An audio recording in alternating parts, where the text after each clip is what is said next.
not gonna say yes or no. Welcome back. I was invited by my friend Michelle and her daughter Reagan to hike a whopping 8 days on the Colorado Trail. Well, we did not quite last 8 days, but I did get to go on a second backpacking trip, making this video a 2-part series on backpacking in the Rocky Mountains. You may have seen my last backpacking video, my first ever backpacking trip in the Smoky Mountains. We didn't have to bring tents because we camped in shelters, which kept our packs nice and lightweight. But I really craved having my own tent out there. The shelters were a great entry into this hiking activity for me.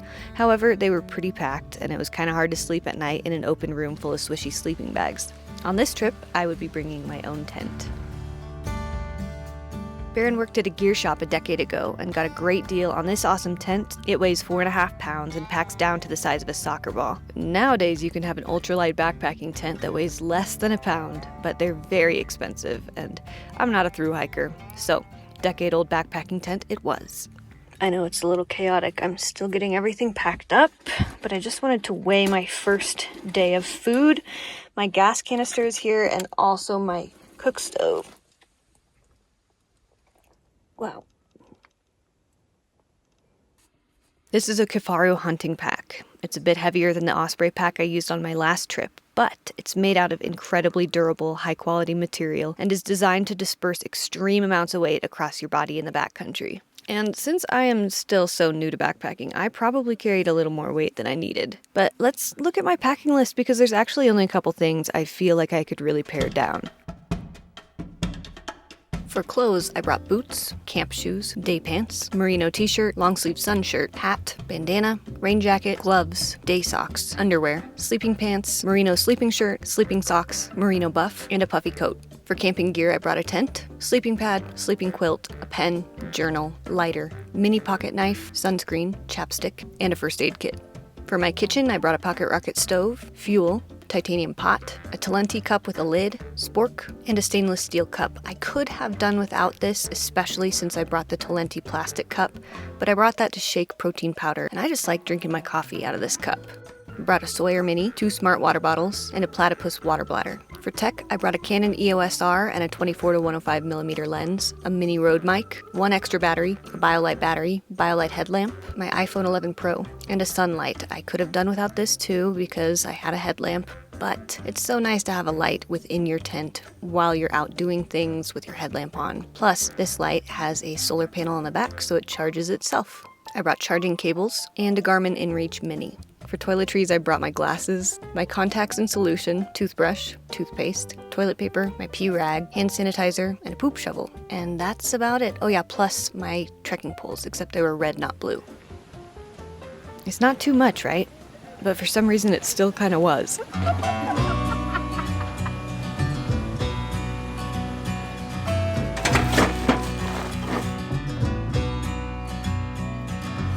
We're gonna start our own page, girls.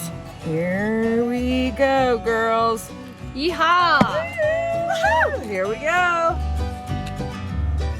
We began our hike with the same warm-up routine as we did on my first hike. 30 minutes super slow and then a 10-minute butt break. 10-minute butt break. Say it a lot louder. We're taking a 10-minute butt break. Okay, sorry, say it one more time because I was talking. We are taking a 10-minute butt break. Okay, we're shooting commercials. Each day I had an individual bag of food for the entire day, loaded with all kinds of awesome snacks, thanks to Michelle. To just create for just her and be like the mini breakdowns of Michelle. Yeah, oh God. I was like, I told her, I said, I gotta tell Elsa, man.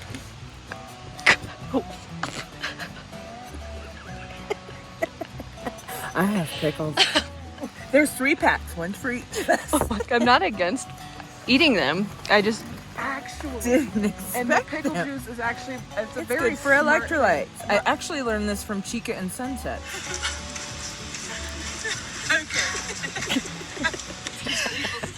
good idea. We're so silly. After 10 minutes, we got back on the trail, having no idea that we wouldn't be on the trail for long.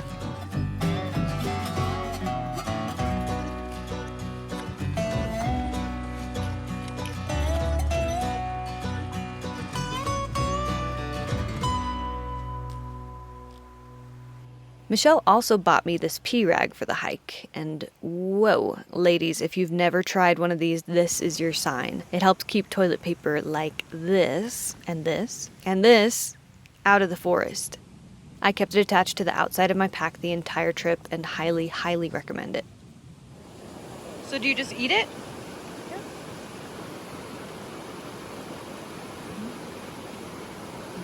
Wow.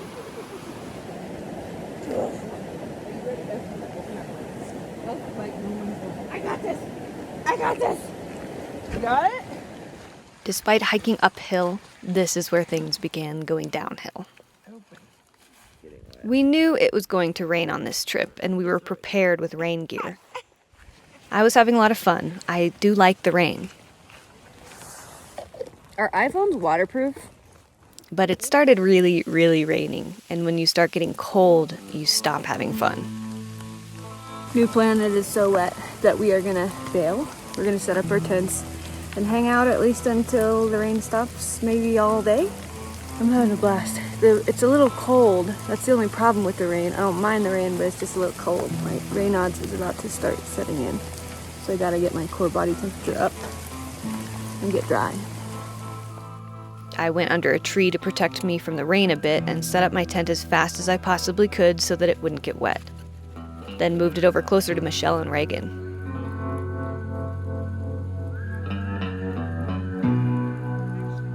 I kept my pack and wet rain gear in the vestibule part of the tent, hung up my wet pants inside, and got straight into my bed to warm up.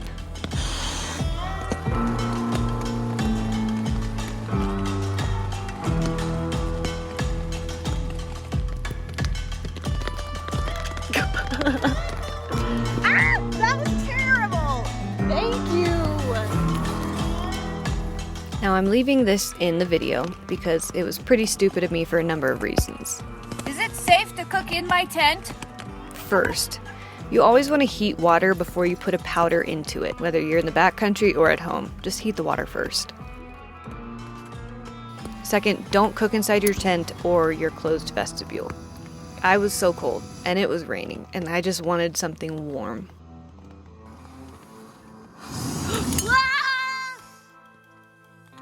I'm fine, but I messed up. This is why I knew to not be inside my tent. This is a dangerous and dumb move, especially in bear country. I could have left this entire sequence out to avoid internet ridicule, but I sacrificed myself here in order to be an example of what not to do, and I apologize publicly for my mistake. It tastes good, at least. You don't want to have any smells to be able to attract a bear to camp. But thankfully, I spilled this broth on a plastic bag that I was able to rinse off away from camp, and I put it in my bear bag at night. I see blue sky.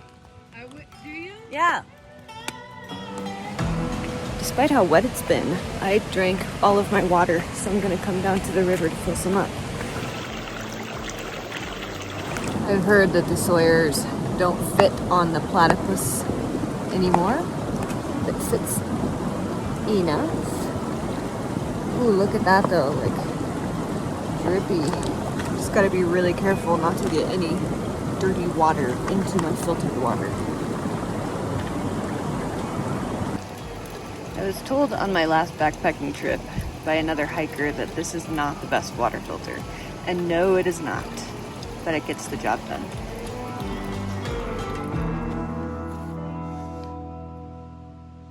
For dinner, not inside my tent, I'd be making sushi. Kinda. This is my sushi meal. Couscous, ginger powder, wasabi powder, seaweed, tuna, soy sauce, sesame oil, and a cube. Let the cube dissolve in boiling water for a couple minutes, then turn off the stove and add the couscous, letting it sit for 3 to 5 minutes.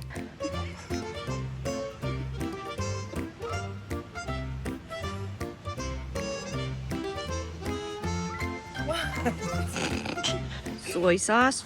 I put too much water in, so this is gonna be sushi soup. Seaweed. We got some tuna. It's like that thing they make all the time, like rice balls, but today it's soup. Sesame oil. Let's see.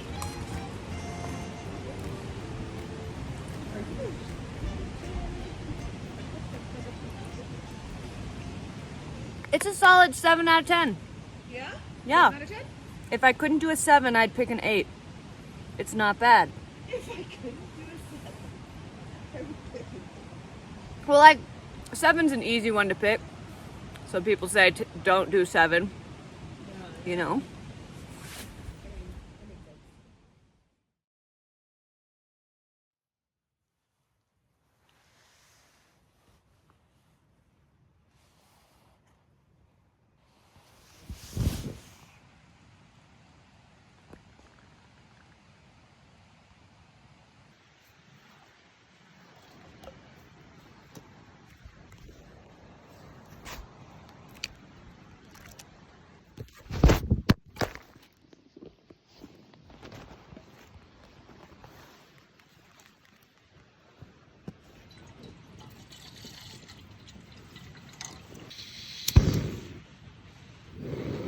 I actually woke up that morning to Michelle being super, super cold, so I thought I'd be the baby angel that I am and make them one of my coffees. I brought 2 per day, but felt like I could take one for the team. Take one for Michelle. Michelle, this one's for you. Are you guys awake? I made you coffee. Do you want some? You can say no.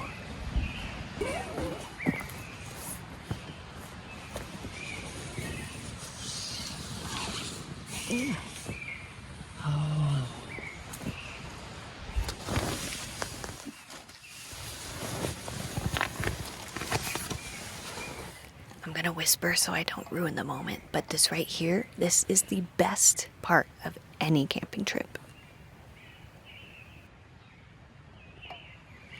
I got a weather forecast from my dad on my Garmin.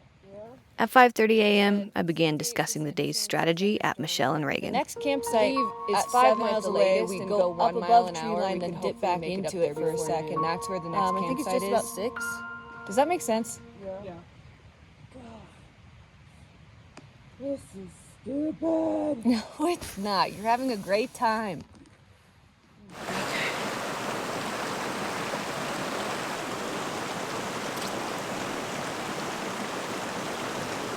You added more stuff to yours. Well, dirt. that may compensate for the thickness. Not bad though. I mean, not the world's best breakfast, and it kind of has an aftertaste now. Not bad.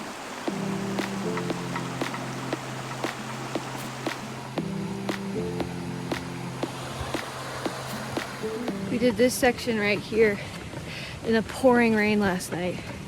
And this is when we decided to turn back and go to that last campsite, which was probably a good move. Otherwise, we would have hiked 3 more miles in the rain.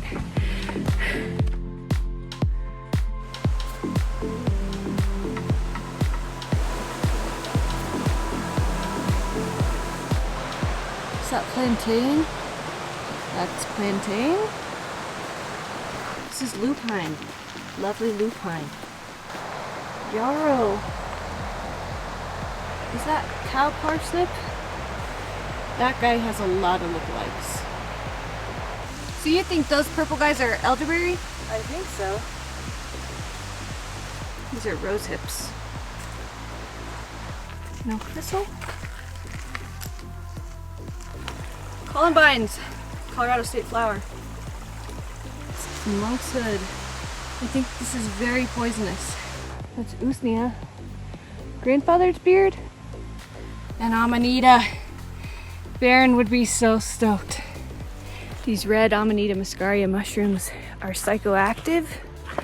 Not psychedelic, but psychoactive.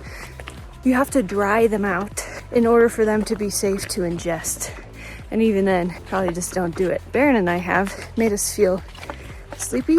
These Amanita muscaria mushrooms are actually where the myth of Santa Claus comes from. Look it up, it's a pretty interesting story.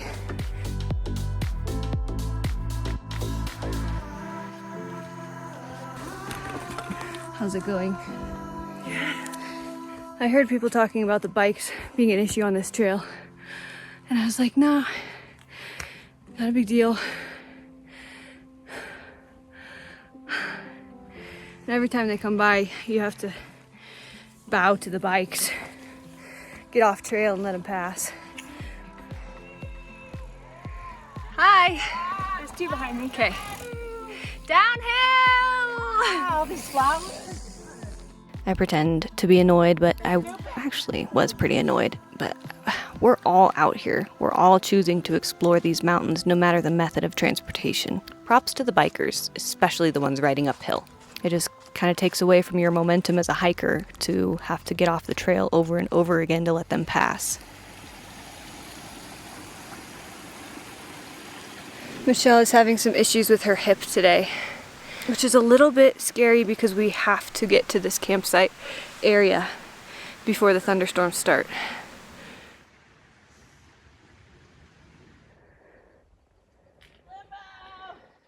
Yeah! Do I need all that? Yeah, come on. Oh, dang, girl, she's really doing it. The hills are alive with the sound of music. Oh.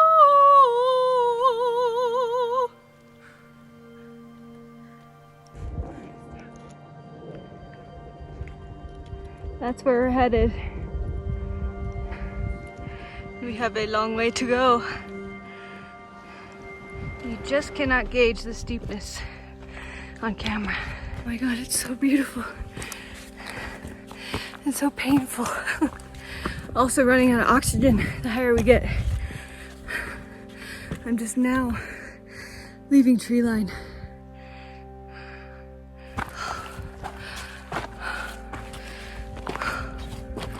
Sponsored by my legs.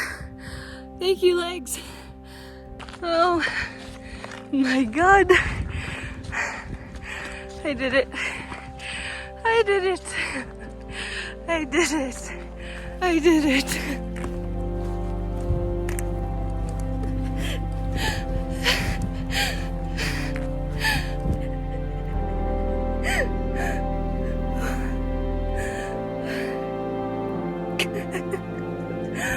Crying or laughing? Both. Look.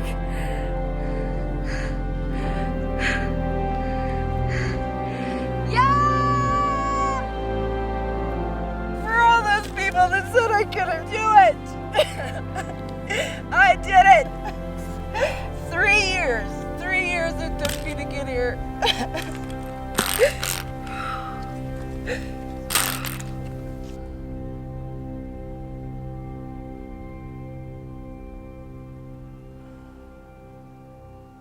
The next time you ask me to climb a mountain, I'm gonna tell you no. We did it! We did it! We did it, look at that. We came from way down there. Oh. We are here.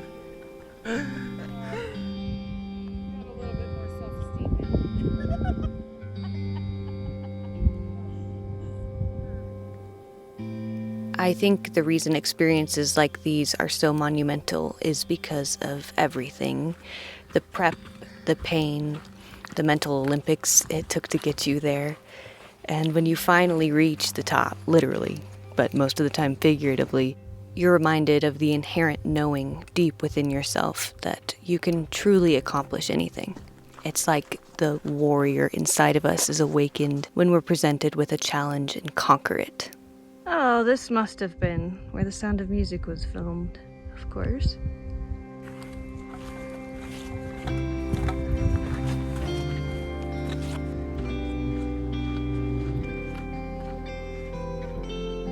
Yeah!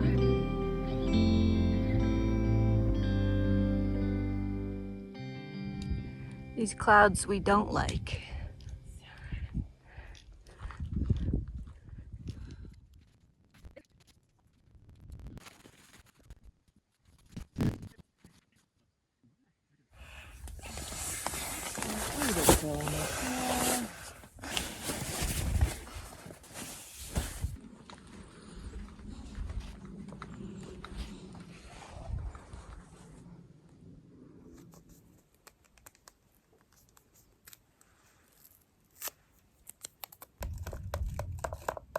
Hi. Hello. If you're doing your first sit, Sure. I don't know. What direction are you guys going? We're going south.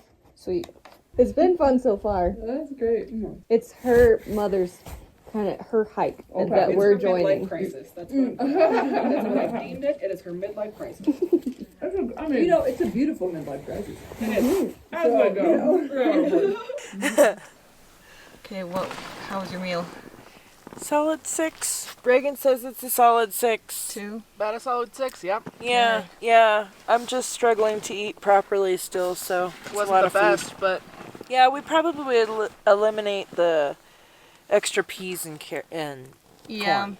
I agree with the excess of peas that I added to my Yeah. curry. But other than that, it's good. Now I'm just sitting here thinking about how to clean the pot. I'm making curry with couscous, curry powder, ginger powder, some of Michelle's dehydrated potatoes, corn and peas, some peanuts, peanut butter powder. I'm not going to show you the full recipe here. I'd recommend you did not repeat it. First, I put in the very important cube and the bag of everything else. Looks yummy. Oh my god, my farts are terrible. You know she's not filming. I hadn't yet, actually. Let's put some of Michelle's dehydrated tomatoes in. Did you sun dry them? No. Oh, never mind. Okay, they're not Michelle's. Lid on and sit for 5 minutes. Okay, let's see. Out of that cup. Whoa, I'm eating out of this. olive oil. Sesame oil. Soy sauce.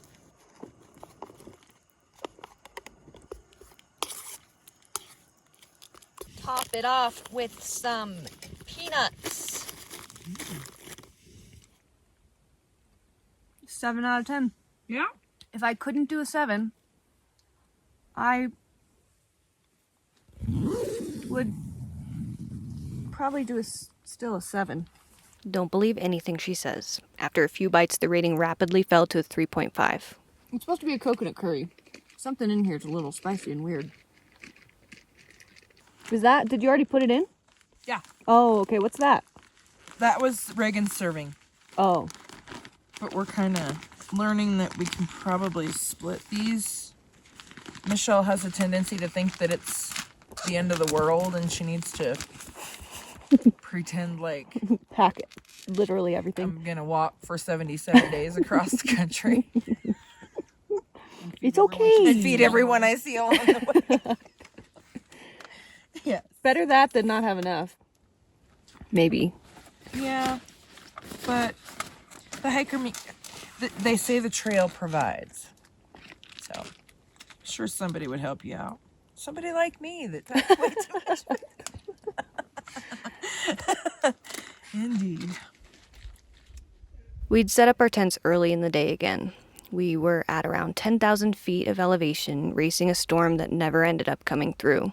Hiking above tree line in a lightning storm is so dangerous, and with her hurting hip, Michelle wisely did not want to risk getting caught up there on our way to the next campsite. So we pitched around 2 p.m. I was getting pretty in my head at this point, spending half of our backpacking trip in my tent. Almost masochistically, I craved more. I wanted to be pushed.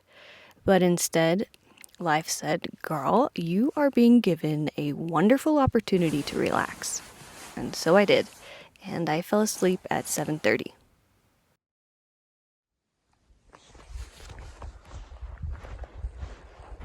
Early the next morning, I grabbed our bear bags and finished off the last bit of my water.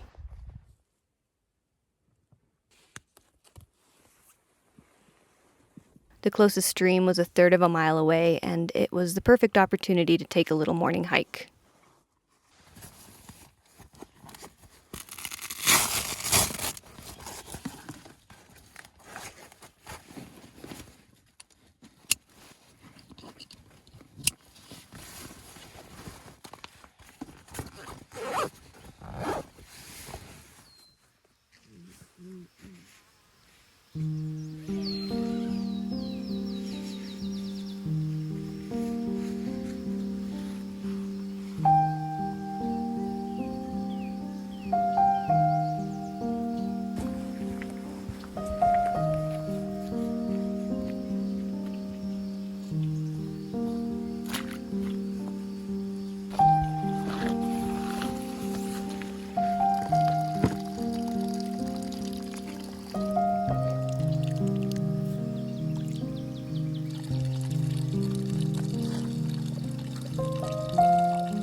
must just be how she wakes up. Not really, just when I wake up and I'm cold. Oh, I love you, Mother. I love you enough that I climbed a mountain with you yesterday.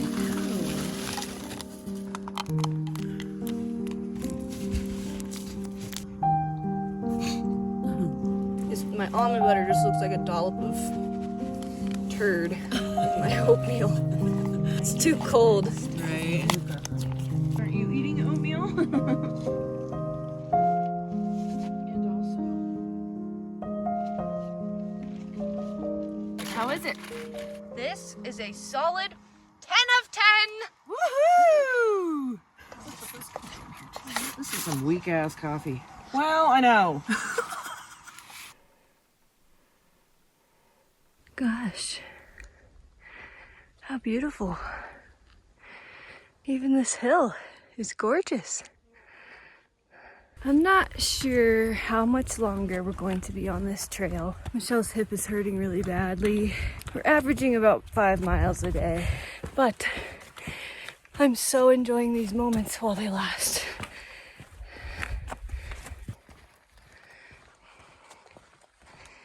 Something I never knew before doing it was that downhill is actually way, way harder than uphill.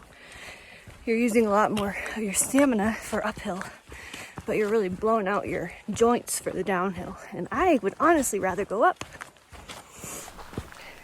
I see a marmot. Will it bite me? Hi.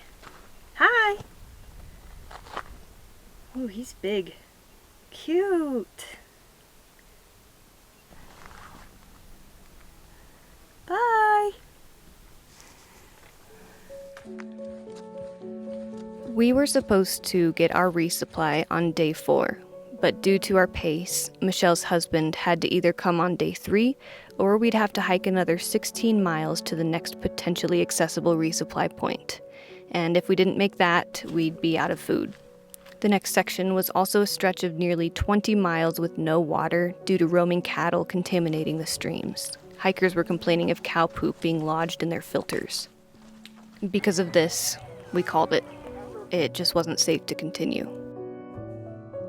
I was pretty devastated to be back at home so soon, and I know that we all were. At home, Michelle realized the wire ribbing of her pack had worked its way out and had been digging into her hip the entire hike. Also, I don't know how we didn't realize it in the moment, but those hip straps on her belly were supposed to be on her hips. The pack wasn't designed to carry that much weight, and she definitely suffered for it. That wasn't the end, though. We met up a couple days later and had a barbecue on the river. These two ladies are freaking incredible. I don't see it. I don't see it. No, I'm like, Where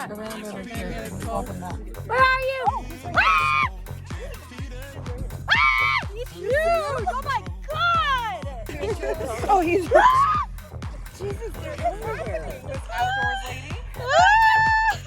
Though shorter than we anticipated, our trip was an absolute blast, and we will get out there and tackle it again. But until then, I have another backpacking trip for you. A part 2. Some friends learned I'd come back early from the first trip and asked Barron and I to join them on their backpacking trip the following weekend. Oh my gosh, that is going to be delicious. It was the first time Barron, Camp, and I had ever backpacked together. We experienced the biggest lightning storms, and it was the most sick I'd ever seen Barron. He's laying in my sleeping bag in my pad because he soiled his. This never happens to him. With a 12-mile hike back out to safety. Be sure to subscribe and click the bell icon so that you're notified when part 2 goes live. Thank you so much for watching, and thank you so much, Michelle and Reagan.